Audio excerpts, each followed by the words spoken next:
परमपिता परमात्मा और उनकी सभी पवित्र आत्माओं को नमस्कार। परमात्मा से बिछड़ी जीवात्मा अंदर आंखों के पीछे आ रही शब्द या नाम की धुन को पकड़कर सहज ही वापस निज घर पहुंच सकती है। मुश्किल यह है कि वर्तमान अवस्था में मन और आत्मा आंखों के पीछे से उतरकर 9 द्वारों के जरिए शरीर और सारे संसार में फैले हुए हैं। जब तक ये 9 द्वारों से सिमटकर आंखों के पीछे एकाग्र और स्थिर नहीं होते, तब तक अंतर में शब्द से मिलाप नहीं कर सकते। मन और आत्मा को शरीर के 9 द्वारों से समेटकर अंदर आंखों के पीछे एकाग्र करने के लिए रूहानी अभ्यास की आवश्यकता है।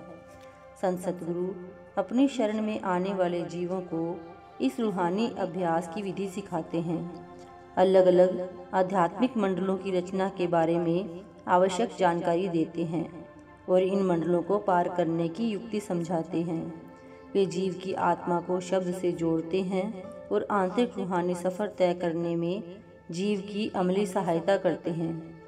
पूर्ण संत द्वारा अपने शिष्य को व्यवहारिक तौर से सिखाई जाने वाली रूहानी अभ्यास की संपूर्ण विधि का वर्णन कर पाना असंभव है।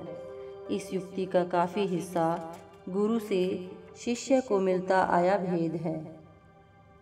गुरु साहिब संकेत करते हैं कि आत्मा 9 द्वारों वाले तन रूपी पिंजरे में बंदी है।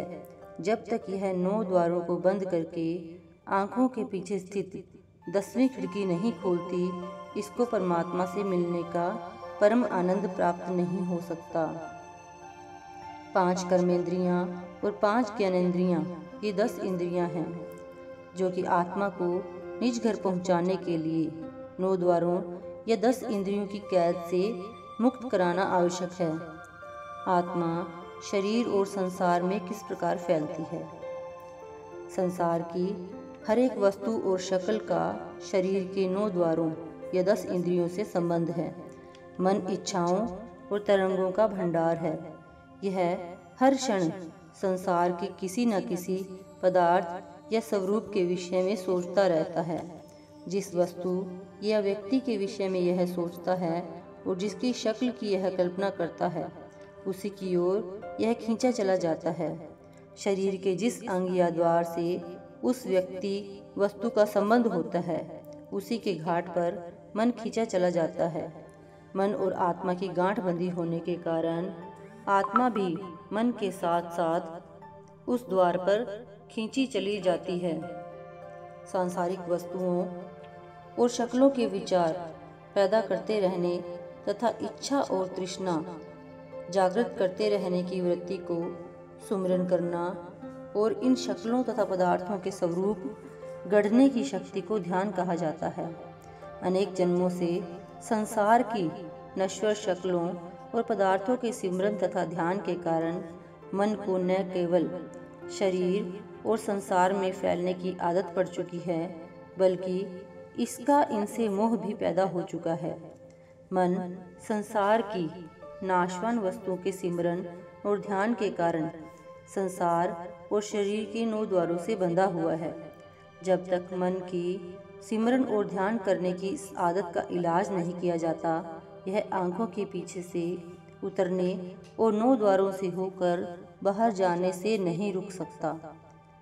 सुमिरन और ध्यान की मन को स्वाभाविक आदत पड़ चुकी है। सुमिरन को सिमरन काटता है, ध्यान को ध्यान काटता है। जब हम मन को आंखों के पीछे स्थिर करके परमात्मा के नाम के सुमिरन में लगाते हैं, तो यह संसार की वस्तुओं और पदार्थों के सिमरन में से निकलना शुरू कर देता है। संसार की वस्तुओं और पदार्थों में से निकलने पर मन स्वाभाविक तौर से 9 द्वारों की ओर जाने से रुक जाता है, क्योंकि जब तक मन किसी सांसारिक वस्तु, पदार्थ या व्यक्ति का सुमिरन नहीं करता, यह 9 द्वारों की ओर नहीं जा सकता। जैसे जैसे मन परमात्मा के नाम के सिमरन और ध्यान में लीन होता जाता है, यह अपने आप शरीर के 9 द्वार खाली करके अंतर में आंखों के पीछे एकाग्र होना शुरू हो जाता है। गुरु साहिब फरमाते हैं कि मन को इंद्रियों के भोगों की ओर से मोड़कर सिमरन में जोड़ना चाहिए, क्योंकि यही सच्चे नाम या परमात्मा से लिव जोड़ने का असली और कारगर साधन है। Thank you.